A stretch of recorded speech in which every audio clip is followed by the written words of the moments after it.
사랑하는 한빛교회 성도 여러분, 주님의 이름으로 문안드립니다.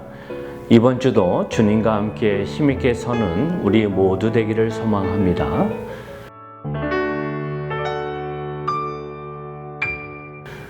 우리는 Grace Offering이라는 주제 아래서 고린도후서 8장과 9장 말씀 속에 있는 하나님께 드린 헌금, 또 연약한 자들 위한 나눔에 대한 그 중요성의 부분을 우리가 함께 말씀을 보았고, 이번 주는 9장 6절에서 11절의 말씀을 가지고 즐겨내는 자의 유익, cheerful giver에 대한 유익에 대한 부분을 우리가 함께 생각해 봤습니다. 우리 모두는 한 번밖에 없는 인생, 이왕이면 풍요롭고 풍성한 삶을 살기를 기대합니다. 세상 사람들은 그래서 어떻게 하면 돈을 잘 모을 수 있을까? 어떻게 하면 돈을 더 증축할 수 있을까에 초점을 두고 있는데, 놀라운 비밀은 말씀 속에서 하나님의 특별한 사랑, 특별한 은총을 받는 자, 그리고 그들에게 주시는 넉넉한 그 풍성의 부분들은 비교할 수 없는 은혜이고, 그것이 바로 기쁨으로 넉넉하게 드리는 자에게 주시는 하나님의 초점임을 우리 말씀 속에 함께 봤습니다. 저는요, 6절에서 11절 말씀 속에 있는 내용 안에서 정말 주님께 어떠한 모습으로든지 즐겨드린 자에게 주시는 하나님의 놀라운 약속을 함께 도전했는데요. 첫 번째는 풍성하고 넉넉한 삶을 살게 된다는 약속이 있음을 우리가 바로 알기를 원합니다. 8절을 보면 이렇게 말합니다. 하나님이 능히 모든 은혜를 너에게 넘치게 하시나니 이는 너희로 모든 일에 항상 모든 것이 넉넉하여 모든 착한 일을 넘치게 하게 하려 하심이라. 고대 헬라권 문화 안에서 이 넉넉하다라는 아우타르케이안이라는 이 단어는 스토아 철학자, 스토아 학파들이 주장하는 부분 안에서는 모든 우주의 섭리 안에서 사람은 주어진 삶이 이미 정해져 있고 그 운명을 그냥 그대로 자족하고 사는 것이 넉넉한 삶이라고 그들은 가르침을 받았어요. 그런데 지금 바울은 그들에게 너무나도 익숙한 텀을 가지고 새로운 부분을 도전한다고 말씀드렸죠.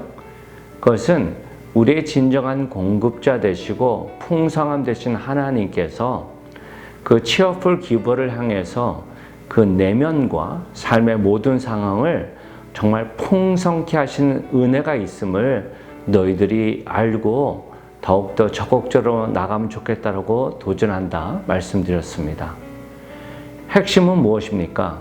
바로 하나님의 뜻이, 목적이 무엇이냐 하는 것이죠. 그것은 바로 8절에 담겨져 있습니다.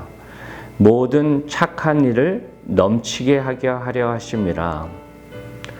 저 여러분이 반드시 기억해야 할 사실은 하나님이 창조하신 나라, 하나님이 기대하시는 모습은 각자가 귀하고 소중하게 존중받는 밸런스 있는 세상이었습니다.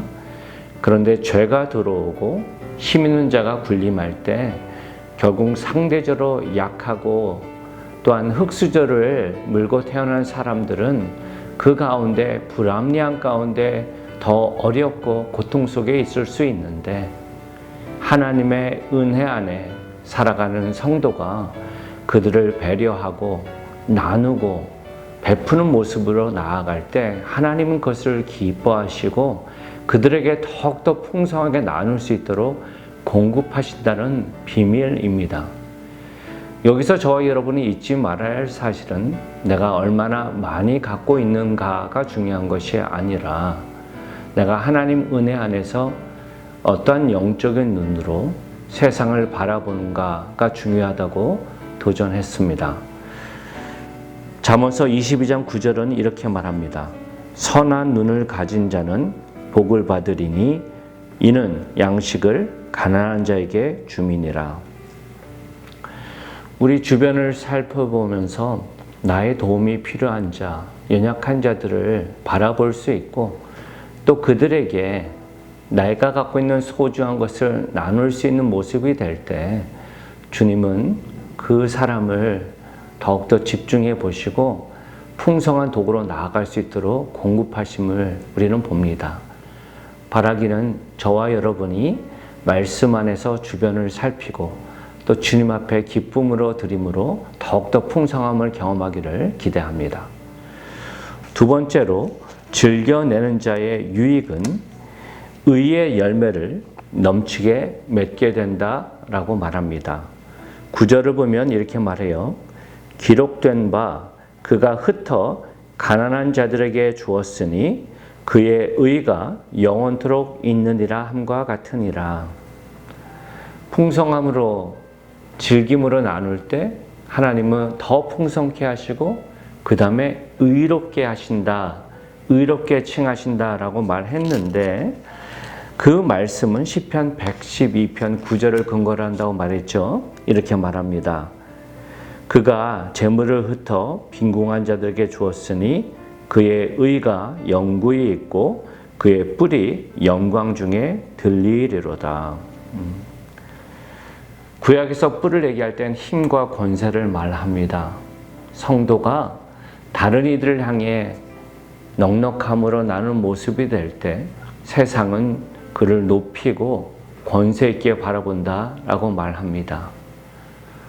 안타까운 사실은 그 권세가 교회 안에 바로 나눠지고 인정되느냐, 세상이 그것을 바로 보는가라고 볼 때 아쉽지만 그러지 못한 모습이 주변에 많이 있음을 보게 됩니다. 세상은 어떠하든지 저와 여러분이 반드시 기억해야 할 사실은 여기서 말씀하시는 그 의가 단지 이신칭의, 하나님이 하신 그 은혜, 하나님의 선하심을 인정하고 믿는 것을 넘어서서 삶으로 바로 살아내는 그 열매란 것을 말씀드렸듯이 저와 여러분이 주신 말씀 안에서 바로 설 수 있기를 기대합니다. 호세아서 10장 12절은 이렇게 말합니다. 너희가 자기를 위하여 공의를 심고 인애를 거두라. 너희 묵은 땅을 기경하라. 지금이 곧 여호와를 찾을 때니 마침내 여호와께서 오사 공의를 비처럼 너희에게 내리시리라. 기억하시길 바랍니다. 신앙생활, 예수를 믿는 것은 예수님 잘 믿고 천국 가는 것 이상의 의미가 있습니다. 우리는 이 땅을 매일매일 살아갑니다. 삶의 자리에서 바르고 정직하게 또 하나님의 사랑으로 넉넉하게 나누며 베푸는 모습이 될 때 세상은 우리를 통해 하나님을 바로 볼 수 있고 하나님은 우리를 의롭다 또한 기뻐하신 모습으로 설 줄 믿습니다. 말씀 안에서 제가 워너 메이커의 예화를 말씀드렸죠. 작은 벽돌 한두 개를 준비하며 하나님께 99%를 드리는 삶을 살고 싶습니다 라는 그 작은 소년의 기도의 제목을 하나님 기억하시고 더 넉넉하게 약속하시고 풍성하게 사용하신 그 모습은 단지 그 한 사람뿐만 아니라 우리 모두에게 보여지는 하나님의 마음인 줄 믿습니다. 바라기는 저와 여러분이 이 은혜의 계절, 나의 삶을 다시 한번 돌아보고 더 풍성한 은혜를 나누며 또 의롭다 칭함을 삶의 자리에서도 들을 수 있는 그런 힘 있는 주님의 아들, 딸로 서시기를 높으신 예수님 이름으로 기도합니다. 함께 기도하시겠습니다. 하나님 아버지, 말씀을 통해 Grace Offering 또 그 유익을 함께 돌아볼 수 있도록 인도하심을 감사합니다. 우리에게 주어진 물질, 때론 나만을 위해 쓰는 것도 많이 부족한데 그것을 다른 인과 나누는 것은 결코 쉽지 않음을 압니다. 하지만 하나님의 신실하심, 하나님의 약속, 그것을 기억하면서 우리가 자원하는 심령으로 나누며 드리며 나아갈 때 주님께서 더 풍성함으로 우리의 삶의 안팎을 채우시고 축복의 통로로 이루심을 말씀 속에 깨닫게 하심을 감사합니다. 우리 사랑하는 성도 한 분 한 분이 그 말씀을 바로 알게 하시고 우리의 드리는 헌금이 억지로나 인색함이 아니라 기쁨으로 감사함으로 드림을 통해 하나님을 기쁘시게 하고 또 교회 공동체와 세상을 아름답게 하는 축복의 통로로 쓰일 수 있도록 주님 붙잡아 주옵소서. 혹 우리 성도들 가운데 경제적으로 또 직장 안에서 힘들고 어려운 삶을 살아가는 분들 계시면 주님 위로하여 주시고 더욱더 힘있게 설 수 있도록 은혜를 더하여 주옵소서. 모든 영광을 주님께만 올립니다. 사랑이 많으신 예수님 이름으로 기도합니다. 아멘. 사랑하는 성도 여러분, 이번 남은 한 주도 주 안에서 승리하십시오. 사랑합니다.